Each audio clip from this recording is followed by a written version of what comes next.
The alternative minimum tax is a big problem for millions of American taxpayers. Here to explain how we got into this mess is Ray Martin. Thanks for joining us, Ray. Great to be here, Amy. Good to see you. The alternative minimum tax, known as the dreaded AMT, has been around for 45 years. What was its original intent, and where are we now with the tax policy? Yeah, as you said, Amy, about 45 years ago, Congress got a report that said there was 155 wealth or high-income individuals and families that were making such good use of the available deductions and personal exemptions at the time that they drove their taxable income down to zero and paid no tax at all. And Congress had enraged with this, and they said, how can these really high-income folks pay no income tax? So they created an alternative way to calculate your income tax by starting with your taxable income and then throwing out or disallowing the available deductions and exemptions, and then having a new separate tax rate to calculate that, forcing these high-income folks to pay some tax. And that was called the alternative minimum tax. The actually income floor that this separate tax applied to was never really increased in an automatic way. And folks, in America, wages grew, and as people's incomes grew, more people were subject to the alternative minimum tax. Just in 2011, about 4.5 million Americans now pay the alternative minimum tax because the income thresholds and floors just didn't increase fast enough with American wages. Wages grew faster than the way you calculate the AMT. So wasn't there some things that happened that could slow down that growth?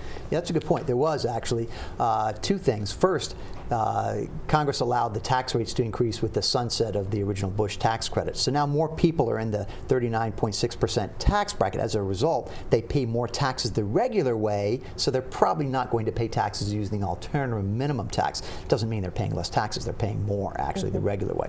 The second thing is, though, there's an alternative minimum tax income exemption that was added with an inflation index amount. So now it'll increase every year with inflation.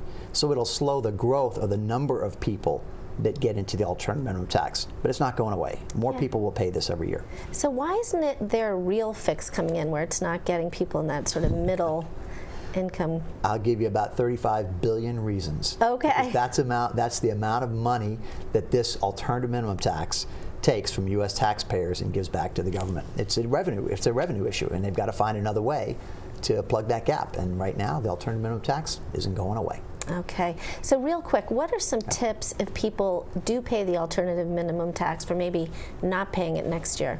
Okay. Well, here's where you got to think about what's deductible. Okay, normally people think their mortgage interest is deductible, real estate taxes, state income taxes, and they get their personal exemptions from dependents. Those are disallowed under the alternative minimum tax. So you have to rethink your tax strategies, think about your taxes a different way. So if you have a home equity line of credit that you use to purchase a car, the interest isn't deductible if you're an AMT taxpayer. Okay, so you probably want to pay that off. Your real estate taxes, you move to a home with lower real estate taxes. No, it's probably not going to be something you're going to want to do here. But don't prepay your taxes, your state income taxes and real estate taxes in a year where you're triggering the AMT. You can take the if you're self-employed, take the business use of home deduction. You can deduct some of your real estate taxes there where the AMT won't limit it. Those are a few of the things that you can do. But if you're in the AMT, see a tax advisor. I mean, we walked through about 10 strategies in our article on MoneyWatch.com, but see a tax advisor and work through what you can do this year to get out of it or reduce the impact if it applies to you. Okay, great. Well, thanks for explaining, Ray. We'll take a look at that. You're welcome.